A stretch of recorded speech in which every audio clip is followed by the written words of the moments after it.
My Yes, ma'am. pranams to all the Atma Jyotis, divine light of the self. So today I would like to chant and contemplate Shloka 2.47. So now I'll start with the chanting. Om Karmanyevaadhikaraste Ma phaleshu kadachana Ma karmaphala heturbhurmaa Ma te sangostv akarmani. So what it means is karmani in prescribed duties, eva only, adhikara right, te your, ma not, phaleshu in the fruits, kadachana at any time, ma never, karmaphala results of the activities, heta cause, bhuhu be, na not, te your, and sanya sangha Sangha. attachment. Sorry sir. Correct. Continue. Okay. Astu must be akarmani in action. In inaction. Okay. In inaction. So what this shloka means is that you need to do your duties, but you shouldn't be attached to the results. That doing your duty is very important, and you need to have aims. I have heard of many people that they don't set aims because they're scared of what the result might be. But we should not do that. We need to have aims. We need to set aims in our life. We need to be moving in our life. So we need to have aims, but we should not be attached. Just we need to do our actions and do it as an offering to God, and give and let God decide the result. So and and as I told, you shouldn't be oh okay, I won't do the action because I won't get my results. Even you should not have that mindset. You should. So I have a story to narrate to you. In my second standard, when I was in second standard, I in one of my tests I didn't get good marks. So I was very sad. But next exam also I was very sad and I got the same. But then when I learned the shloka and its meaning, I got to know, and I saw how to improve my results by what is the why am I losing marks. So then onwards my marks were getting better and better. Hari Om. Excellent, Namit. Any questions from any one of you to Namit?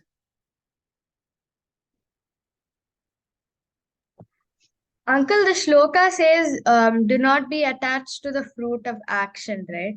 But then Namit is speaking about his marks and how after learning about the shloka, his marks have improved. So technically, isn't he attached to the fruit of his actions? Namit, how will you respond to that?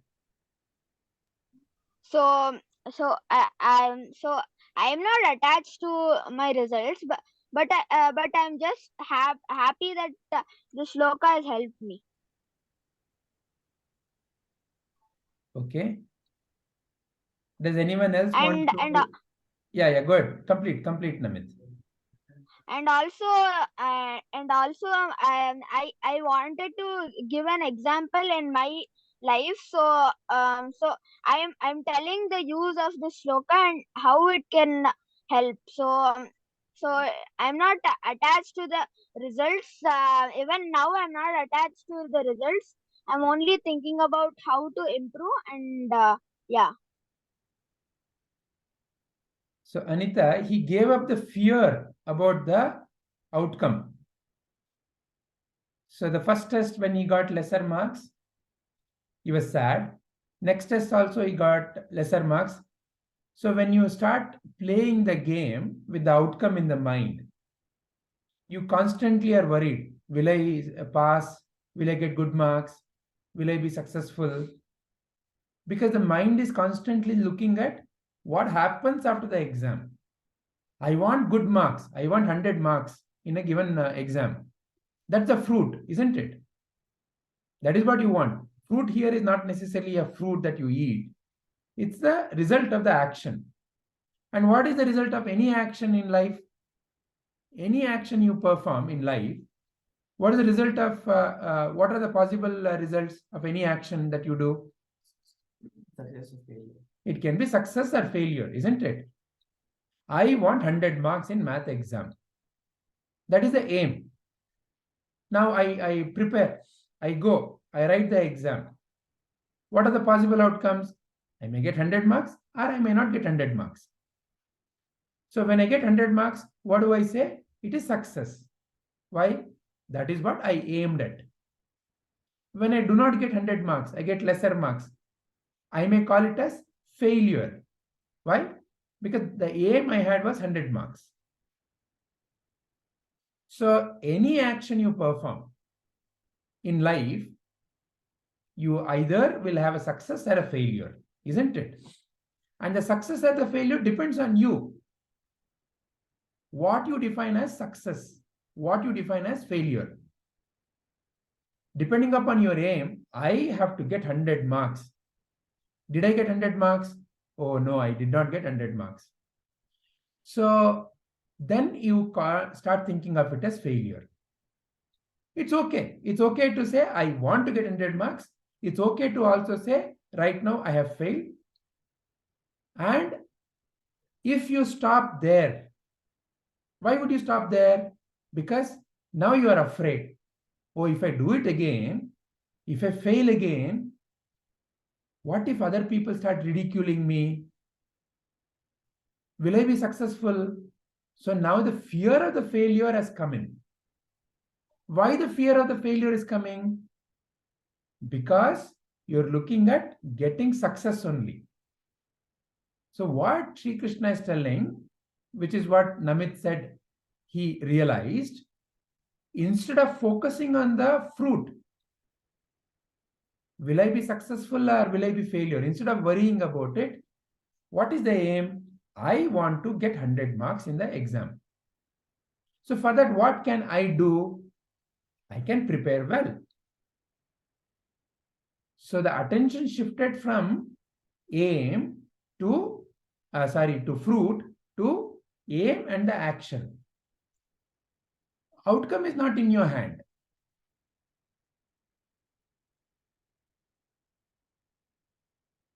Yes, Uncle, I understood. Excellent. Any other question to Namit?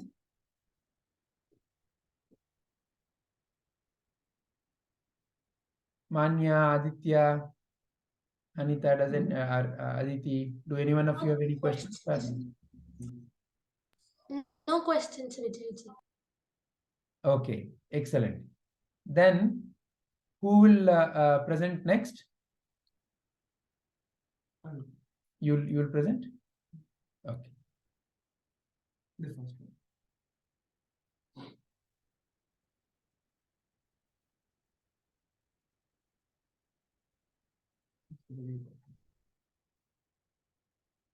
The bottommost.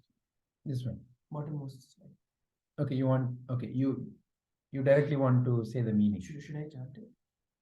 How would you like to present? It's your wish. I just Hmm. So my inference from the shloka is slightly different from Namit's.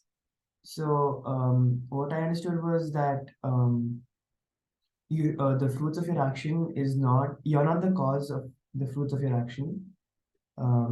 So the example I wanted to give was, let's say you plant a seed and you water it and you provide sunshine to it, and a plant grows. You can't say that the plant is there only because of you, but because it required a lot more than just what you gave it. So you shouldn't give yourself full credit for the fruits of your action. Yeah. Any questions? Is there a difference in opinion between what Namit said and what Aditya is saying?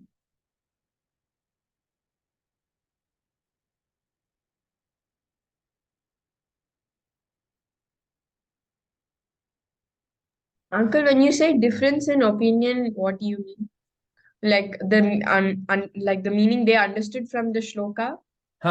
Do you feel that there's a difference in their understanding? Are they talking about two different meanings? What do you feel? Uncle, I think the way both of them have understood the shloka is very different. Is very different. Okay, so go further.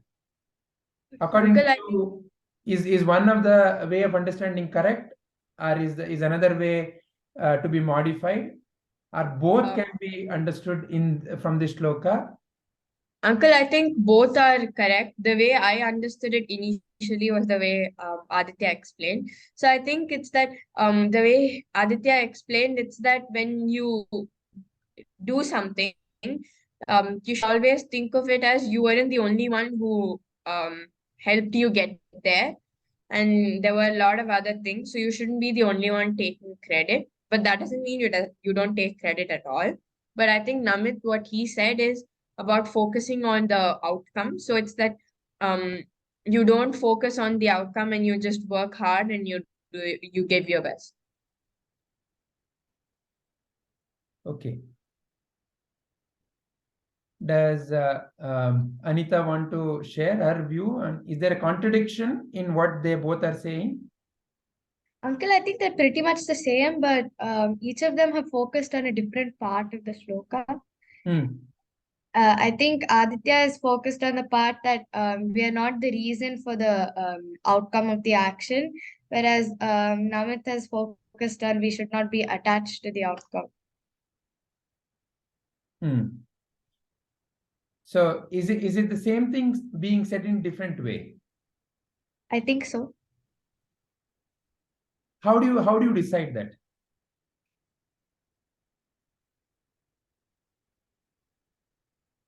Let's understand, no? So when Namit says, do not be focused on the result, have an aim, work towards the aim, but don't be focused on the result.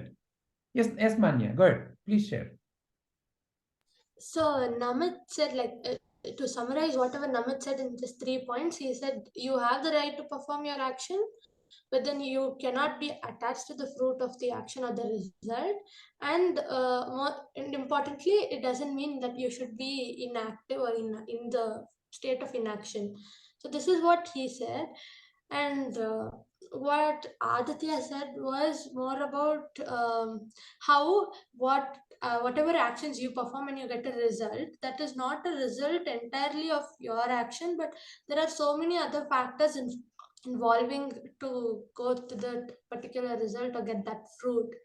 There is no correct or wrong contemplation in either of what they've said, but then it's just that it's both of them. What they said is correct, but it's just that as Neeta said, I guess that both of them focused on two different parts of the shloka. Like how Namit said, do not be attached to the fruit of action. Aditya explained it really well on why exactly should we not be attached to the fruit of action. What is the reason? Because no matter what is said, we need to understand the reason behind it. So Aditya explained it beautifully, giving an example, a beautiful example where it becomes so much easier to understand why we should not be attached. And what Namit said, he had some additional points on that right on performing your action and to not be inactive. So one part of what Namit said was explained in detail. So the why you need not have to be attached to the outcome is what the explanation Aditya gave, is the point.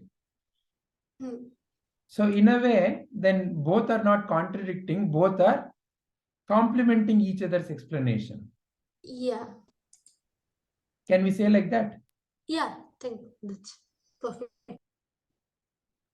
What about Namit and Aditya? What do you both feel? Have you both presented different views? Yeah. I think I think he's explain. I told about we shouldn't be attached to the results, but Aditya explained the reason. He explained the reason. So I think it's pretty much the same. So they both have to be seen together, then you get the full picture. Yeah. What about Aditya? What do you feel? Yeah, I think I agree with what Manya said, where it's just the same flow, the same influence, but slightly different perspectives. Excellent. Very nice. So now you see, you both are not. Yeah. Who wanted to say something? Yeah. Sir, me. Yeah. Sir, like I think we both are explaining the same idea. We are explaining the same idea, but it's like Aditya told, in different perspectives on what we understood. But if you look at if you look together, as you said, it's the same. Very nice. One another perspective you can consider is what Namit said is something that you can practice. When you are doing something, what he said is don't be attached to the results of your action. Focus on the aim, focus on the action. So that is something that you can easily practice. Practice means what? Right now, let's say tomorrow I have an exam, or let's say after 6 months I'm aiming to write something, or get into some place by writing an exam. So that's your aim. Right now, what can I do about it? Right now, if I start sitting and thinking, oh, that's a very, very tough exam. Lakhs of people will be taking that exam. Will I stand a chance? When I look at somebody else, look how bright they are. I don't even know how to solve 2 of the 3 problems, but that fellow is solving 5 problems. Oh, I don't stand a chance. So all this is coming because of fear of the outcome. Fear of the, okay, what if I fail? So therefore, right now as a practice, what can I do? What Namit said. What is that? Focus on the aim. Sir, Do your action. Right?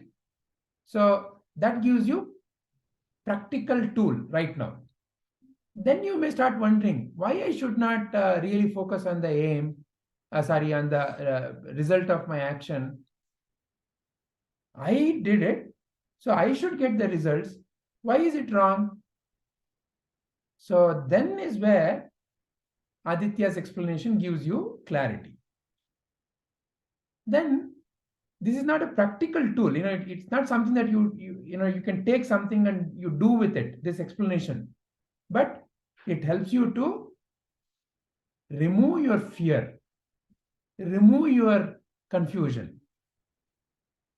So therefore, both together have to be adopted. This gives you the reason why, and what Namit gave gives you the tool to use in your life. Does that make sense? Because Yes, truth, sir. realize and use. You have to realize the truth and you have to learn how to use it.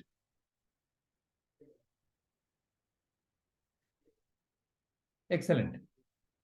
So, anything else, Aditya? Okay. Anita, Aditya, are you ready? Yes, uncle.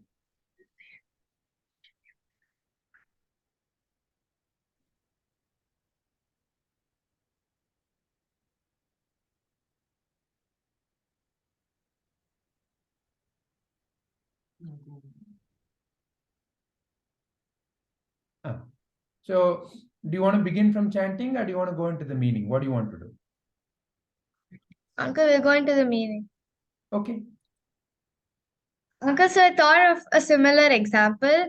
I thought of a seed. So when there's a seed in the soil, its only priority at that moment is to break out and come out of the soil. At that moment, it does not matter. It has no concern about whether people around it will benefit from the fruits and flowers it bears, or whether it will survive for a long time and flourish or grow to be a pretty plant or anything like that. Its only aim is to come out of the soil. So just like that, it does not have any fear. It does not care about the results, and it also knows that it's not completely because of itself that it is coming out of the soil, and because of multiple factors. So it's not attached to its results. And it is not just because it knows that it's not the cause of the results and that it doesn't necessarily have to achieve great results. It does not mean that it stops trying to push itself out of the soil either. It still continues trying and keeps doing it until it comes out of the soil. I love your seed. Very nice. Very nice. Anybody want to ask any question to Anita?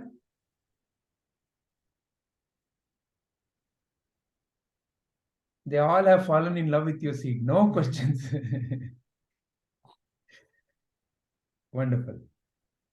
Aditi. Yes, uncle. The meaning of my example is very similar. So this is an example that all of us can use in our lives too. So for example, you have a team and you have a team to lead. So you are the leader and you have members of the team. Few of them who are very efficient and few of them who might not be as efficient as you. Maybe they still need some more help. So I feel like when you guide all your team members, you put them into one path, teach them how they can do what is right, and you finally present what you have been asked to present. In that process, if we don't think about how the people who still have a lot of learning to do are going to struggle and just help them and get them there, then not bother about your final outcome. It will help in um, working much harder than otherwise. And another thing, when if you finally get the result that you are all aiming for, instead of only saying that I improvised all the less efficient people and I led the team when I'm the team leader, it you have to also think of it like they've also made a lot of effort into getting there. It is not only my work that has helped them. So all of us, like all the team members, including me, who's the team leader, will take credit for the whole thing. And to remember the fact that I was not the only one who did it. Excellent. Excellent. Very nice application of this shloka.